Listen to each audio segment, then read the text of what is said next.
വിശദമായ വാർത്തകളിലേക്ക്.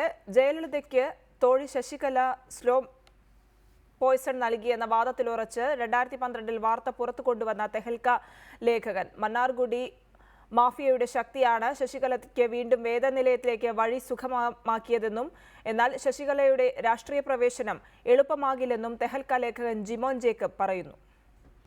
ജയലളിതയെ വധിക്കാൻ തോഴി ശശികല വിഷം നൽകിയെന്ന വാദം വീണ്ടും ഉയരുമ്പോഴാണ് ഈ വാർത്ത ആദ്യം പുറത്തുവിട്ട ജിമോൻ ജേക്കബ് തന്റെ വാദത്തിൽ ഉറച്ചു നിൽക്കുന്നത്. ജയലളിതയ്ക്ക്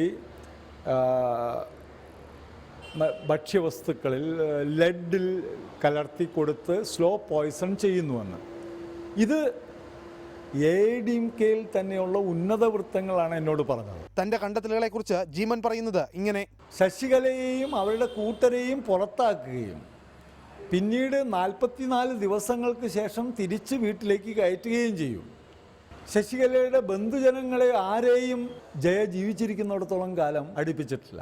ശശികലയെ വേദനിലയത്തിൽ നിന്നും പുറത്താക്കിയതിന്റെ പിന്നാമ്പുറം തേടിയുള്ള തന്റെ അന്വേഷണത്തെക്കുറിച്ച് ജീമൻ പറയുന്നത് ഇങ്ങനെ: മണ്ണാർഗുഡി മാഫിയ ഭരണത്തിൽ ഇടപെടുക മാത്രമല്ല, അതായത് കഴിഞ്ഞ 25 വർഷമായിട്ട് ശശികല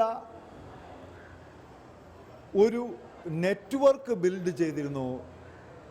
ശശികലയെ വീണ്ടും വേദനിലയത്തിലേക്ക് തിരിച്ചു കൊണ്ടുവരുന്ന ശക്തികളെക്കുറിച്ചും ജീമോൻ വിലയിരുത്തുന്നു. ജയലളിത എന്തു പറയുന്നു അത് അവസാന വാക്കായിട്ട് നേതാക്കന്മാരും അണികളും സ്വീകരിച്ചതാണ്.